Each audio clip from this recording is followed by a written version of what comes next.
எல்லாம் சோத்திரம் நல்லா இருக்கீங்களா? God bless you. கர்த்தர் ஆசீர்வதிப்பாராக. எல்லாம் எப்படி இருக்கீங்க? சோத்திரம் பார்க்குறீங்க, சப்ஸ்கிரைப் பண்ண மாட்டேன்றீங்களே, அதானே முக்கியம். சப்ஸ்கிரைப் பண்ணுங்கள், கர்த்தர் ஆசீர்வதிப்பாராக. ஆமென். நீங்கள் சப்ஸ்கிரைப் பண்ணுறது சின்ன சின்ன காணிக்கை கொடுக்குற மாதிரி தான், வேறு ஒன்றும் இல்லை. ஹல்லேலூயா. தேவன் உங்களை ஆசீர்வதிப்பாராக. நிச்சயமாக தேவன் உங்களை ஆசீர்வதிப்பார். அந்த காலப்பொழுதில் ஒரு பாரப்பட்ட காரியங்கள் உங்கள்கிட்ட பகிர்ந்து கொள்ள விரும்ப, ஒரு பாரப்பட்ட காரியங்கள்.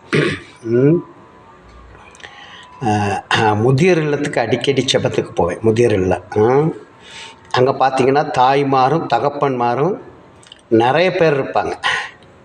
யார் யார்? தாய்மாரும் தகப்பன்மாரும்.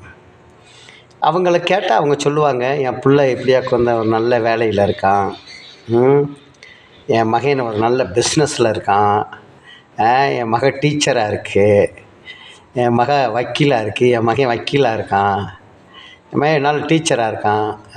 இருந்து என்ன பிரயோஜனம்? என்ன பிரயோஜனம்? நீங்கள் யாராக இருந்து என்ன பிரயோஜனம்?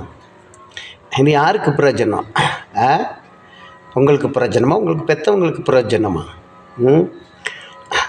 பெற்ற தாயும் தகப்பனையும் தவிக்க விட்டுட்டு அனாதை இல்லத்தில் கொண்டு போய் விட்டுவிட்டு நான் நிறைய அங்கே போகிறேன். நிறைய சேலை கொடுப்பேன், நிறைய சாப்பாடு கொடுப்பேன், ட்ரெஸ்ஸு கொடுப்பேன், என்னால் முடிஞ்சதை செய்வேன்.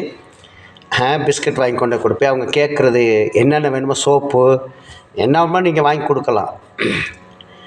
ஆனால் அவங்கள விட்டுட்டு உங்களுக்கு பரிசுத்த அலங்காரத்தோடனே கர்த்தரை தொழுது கொள்ளுங்கள். என்ன எப்படி இருக்குது மனசு? எப்படிப்பா இருக்கு? கிறிஸ்துவ மக்களுக்காகத்தான் இந்த வீடியோ. நிறைய கிறிஸ்துவ மக்கள் தான் அனாதை இல்லத்தில் தாயும் தகப்பனாக இருக்காங்க. போய் ஒரு பாட்டு படித்தோம்னா அவங்க அந்த பாட்டுக்கு ராகத்தோடு கை தட்டுவாங்க. அந்த காலத்து கைத்தட்டு. இப்போ டேமரின் வேணும், ட்ரம்மு வேணும், கீபோர்டு வேண்டும், சவுண்டு அதிகமாக இருக்கணும். இப்போ எல்லாம் அவங்க கைத்தட்ட வந்து பாருங்கள்.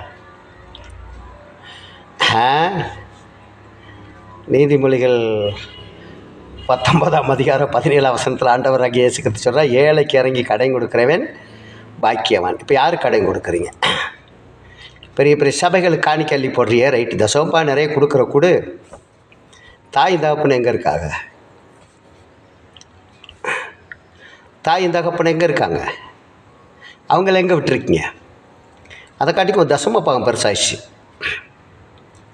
அதை காட்டிக்கும் சபையில் பெரிய மனுஷன், சபையில் முதலிடத்தை பாஸ்ட்டு கொடுத்துருப்பாங்க. ஏன்னா தாய் தகப்பனே என்ன செஞ்சுட்டேன், கொண்டு போய் முதியோர்